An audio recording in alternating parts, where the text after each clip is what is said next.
Pop quiz. In September 1939, which country had the largest submarine fleet? Maybe it was the industrial U.S.? Nope. Maybe it was the maritime giant, the British Empire? Nope. Maybe it was the resurgent Germany? Nope. Maybe it was the ever-growing Pacific power, Japan? Nope. It was the USSR. By the way, Italy was number 2.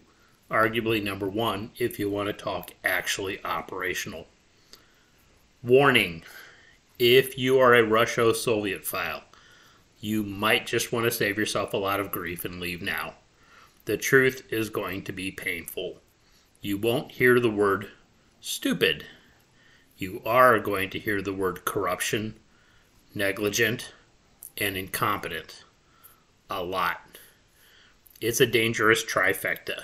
People that lie about what they're doing, people that don't know what they're doing, people that don't care what they're doing.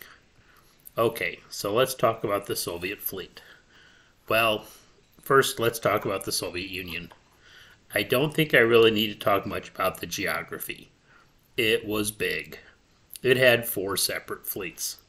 The Northern or Arctic Fleet, the Baltic Fleet, the Black Sea Fleet, and the Pacific Fleet.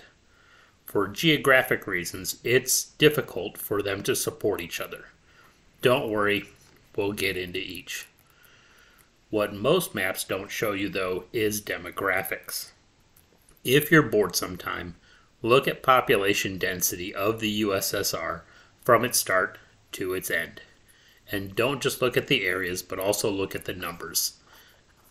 Quick version. Once you get outside the Moscow-Leningrad corridor, it gets rural fast. And once you get past the Ural Mountains, you can, and people have, gone years without seeing another person. So, something like 3/4 of the Soviet population lived west of the Urals, but 3/4 of its land was east of them. This in turn leads to cultural breakdown maps and industrialization maps. There is this old trope about the USSR having unlimited manpower. It's not true. Just studying World War II history, or at least what's gotten out, you'll quickly question that narrative. Prison battalions, women pilots and snipers, the list goes on. Does that sound like a country with unlimited manpower? Or does that sound like a country running out of reserves? Then there's the economic data. But honestly, who knows how believable that is? In fact, on top of the language barrier, the insular nature of the USSR and later Russia has made getting actual information hard. There was a time in the mid to late 90s when the files were being opened, but then a certain someone came to power and has again closed the door. So, on to the fleet. Historically, the Baltic Fleet was Russia's home fleet, and that carried on to the USSR. So, that's where most of the Soviet fleet was based at the start of the war. If you can't figure out why, refer to the population map. This was followed by the Black Sea Fleet, then the Pacific Fleet, and finally, the Northern Fleet. Now, the name to remember is Nikolai Kuznetsov. Only in his late 30s at the time, in the first half of 1939, he was appointed Commissar of the Navy and Deputy Defense Commissar. Posts he would hold throughout the war. This was a position roughly equivalent to Chief of Naval Operations, Secretary of the Navy, and Assistant Secretary of Defense. In most countries, these roles would go to people with double the experience, so in their late 50s or more. However, this was the Soviet Union in the late 30s, so most of those people had been purged. Probably the only reason he wasn't was because, like Zhukov, he was out in the Far East. Either way, despite being so relatively young, having to juggle 4 separate fleets, having to deal with chronic shortages and technical archaicness, corruption, incompetence, negligence, and of course the paranoia of Stalin, he actually did okay. Not great, but given everything stacked against him, just okay was pretty impressive. This was the guy the carrier Kuznetsov is named after, which is pretty much an insult. This is the guy famous for saying, "I don't need that kind of help." In other words, I don't need a white elephant. And then they named this white elephant after him. So kudos to him, kind of, for actually being competent in helping a paranoid megalomaniac enslave and kill tens of millions. Can I change my vote? Anyway, going into World War II, like the rest of the military, stop me if you've heard this one, the Navy was a mess. A lot of its most experienced leaders were taking a dirt nap after playing 7.62 dodgeball. Many of its career officers and NCOs were diligent, if not always competent, and corruption was still a problem. The average sailor was also a problem. Now, no one likes to pick on the little guy, but we have to be honest. A lot of the ordinary sailors were incompetent, that is to say, ill-trained, and negligent, that is to say, apathetic. This is understandable. For the most part, they were conscripts from essentially peasant, agrarian communities with little mechanization, far from the sea, and almost as far from national political concerns. And then there was the Zampolits, political officers, morality police, thought police, loyalty police. They were meant to ensure the political loyalty of the crew to party doctrine. Think of them as an atheist chaplain. I do want to say they weren't all bad. Yes, I put the people problem first, but that wasn't all. Materially, it was underfunded with corruption running rampant. Money funneled off, etc. That made even what funding the Navy did get even less effective.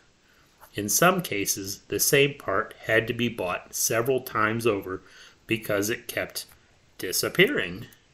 The ships were a mix of obsolete relics from the previous regime and new builds that were underwhelming in their quality. New and better ships were always advertised as being on the way, but they just never showed up. Most, old and new, were built with massive foreign assistance because there simply wasn't the competency to design stuff locally. This became a dangerous catch-22 for designers, as two of the most common charges leading to execution were worshipping the West and wasting the government's resources. So, if you show too much admiration for what another country is doing, you could get shot. Despite this, most Soviet technological advances involved bags of money.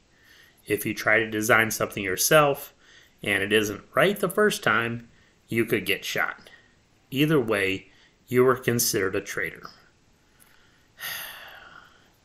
Where are you going, Roos? So, the question is, where to start? I choose a ship that has gotten some attention, but in my opinion, not enough. This is the Kommuna. At just over 3,000 tons, she was originally started November 12, 1912, and completed July 14, 1915, as Volkov. Based on the German ship, worshipping the West, she uses a catamaran hull and is diesel-powered. Her mission was a humble, if important one: submarine tender and rescue ship in the Baltic. Her catamaran nature allows subs to be docked or lifted up between the two hulls by the cranes that run between them. This doesn't sound exciting until you remember this was the then Imperial Russian Navy's home fleet, and submarines were still a new concept that everyone was still figuring out the hows of. this was even worse in the industrially archaic Russia. What they did know, like everyone else, was that if they could make it work, it could prove to be a very potent and cost-effective way to level the field against much more numerous and powerful navies, like Germany. So they went for it and never really looked back. Again, who had the largest submarine fleet at the start of World War II? Of course, this was Russia, and later the Soviet Union. So, corruption, negligence, and incompetence. In short, yeah, a submarine support and rescue ship in their home fleet was destined to be an important and busy one. In fact, she was so valuable that rather than being scrapped after the Russian Revolution, she was saved from Tallinn, then Revel, in the breakaway Estonia, to Leningrad. On the last day of 1922, she was renamed Kommuna. She remained in the Leningrad area, helping to support the Soviet Union's growing submarine fleet throughout the 30s. When World War II came, she remained there and throughout the war helped to defend the city along with supporting Soviet submarines as they eventually clawed and scratched their way out of the eastern Baltic to attack German shipping at great cost. Post-war, the tired old girls retired and, just kidding, she stayed in service, now supporting a new generation of submarines. With the size of submarines growing too large for her in the late 60s, she was finally, just kidding, she was refitted to be a mini sub mothership, some larger than the original submarines she serviced. In the 80s, she was transferred to the Black Sea, where she remained. Finally, when the Soviet Union collapsed in the early 90s, budgets dried up, and along with many older ships, though not as old as her, she was sent to the, just kidding, she was kept in service and remains in service to this day in the Black Sea, which explains why she wasn't sent to help Kursk. In fact, when the cruiser Moskva was sunk in 2022, she was apparently sent to recover parts of the ship.